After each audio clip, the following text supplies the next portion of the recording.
பொள்ளாச்சி பல்லடம் சாலையில் உள்ள தனியார் திருமண மண்டபத்தில் வேல் வழிபாட்டு பெருவிழா கணபதி ஹோமத்துடன் தொடங்கியது. 108 வேல் வைத்து கலச பூஜை மற்றும் சிறப்பு கோடியர்ச்சனை நடைபெற்றது.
நம்முடைய கௌமார மடாலயத்தில் கடந்த 3 ஆண்டுகளாக கோடி அர்ச்சனை 200 வேல்கள் வைத்து வழிபாடு செய்யப்படுகின்றது 8 நாட்கள். அதுபோல முதல் முறையாக பொள்ளாச்சியிலே நம்முடைய வேல் வழிபாட்டு மன்றத்தின் நம்முடைய பேரூராதி நம்ம குடும்பத்தினருடைய வழிகாட்டுதலோடு இந்த வேல் வழிபாடானது இங்கு 108 வேல் வைத்து வழிபாடு செய்யப்பட்டிருக்கின்றது.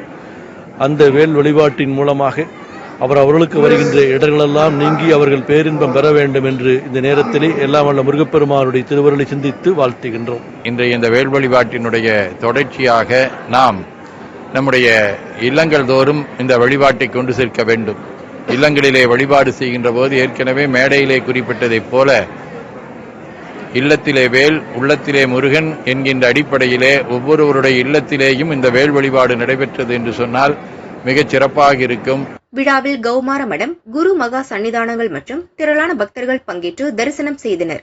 விழா ஏற்பாடுகளை வேல் வழிபாட்டு பேரவை மற்றும் அகில பாரதிய சன்னியாசிகள் சங்க நிர்வாகிகள் செய்தனர்.